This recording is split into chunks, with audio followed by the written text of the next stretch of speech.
ఇప్పుడు గౌరవనీయ ముఖ్యమంత్రి గారు ఈ చర్చలో పాల్గొనటం ప్రజలకు ఎంతో ధైర్యాన్ని ఇస్తుంది.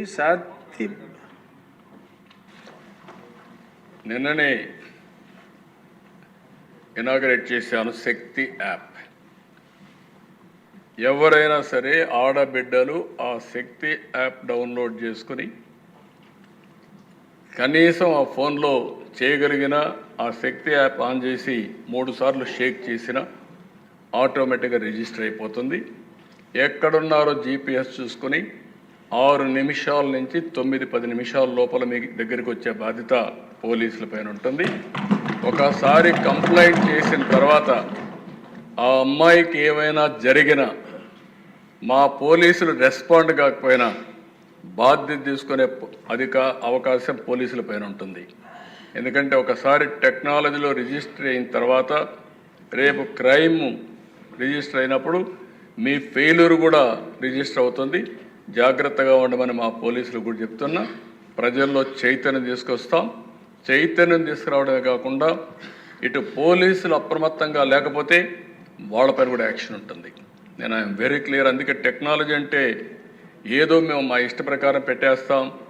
ఇంత మునుపు మనం చూసాం దిశ యాప్ అన్నారు, దిక్కుమాలిన యాప్గా తయారైంది. ఈరోజు నో క్వశ్చన్. ఏదైతే నేను చెప్పానో ఇది 100% ఏదైతే శక్తి యాప్.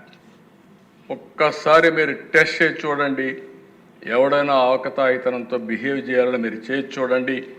ఆడబిడ్డలు శక్తి యాప్ ద్వారా అప్రోచ్ కండి.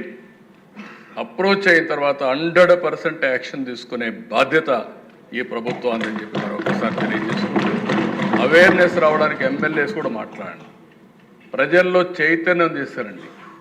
మీరు ఒక విషయం గుర్తుపెట్టుకోవాలి, ఎప్పుడు కూడా చట్టం ఉంటుంది, లేకపోతే అనేక చర్యలు ఉంటాయి. కానీ ప్రజల్లో చైతన్యం లేకపోతే మన చట్టాలన్నీ కూడా ఎవరూ ఉపయోగించుకోలేని పరిస్థితి వస్తుంది. ఇప్పుడు కూడా టెక్నాలజీ కూడా అంతే. యాప్ ఉంది, యాప్ ఉపయోగించుకుంటే అది ఒక మహా ఆయుధం. ఆ శక్తి యాప్ను ఉపయోగించుకోకపోతే మళ్ళీ యాజ్ ఇట్ ఈజ్గా జరిగే పరిస్థితి వస్తుంది. అందుకే ప్రతి ఒక్క ఆడబిడ్డని ఎడ్యుకేట్ చేయండి. ఆడబిడ్డకు రక్షణగా శక్తి యాప్ ఉంటుంది. దీన్ని పూర్తిగా ఉపయోగించుకునే బాధ్యత ఆడబిడ్డలది. వాళ్ళల్లో చైతన్యం తీసుకొచ్చే బాధ్యత ఇక్కడుండే ఎమ్మెల్యేలది. మీ కాన్స్టిట్యున్సీలు ఎక్కడైనా ఉపయోగించుకోకపోతే ఫస్ట్ నేను ఎమ్మెల్యేని అడుగుతాను, ఎందుకు మీరు చెప్పలేకపోయారని. మీరు అక్కడ కార్యకర్తలు ఉంటారు, 3 పార్టీలు కలిసి ఇంటింటికి చెప్పండి. అవసరమైతే కొన్ని పాంప్లైట్స్ వేయండి. ఒక్క క్రైమ్ జరిగితే అప్పుడు చూడండి.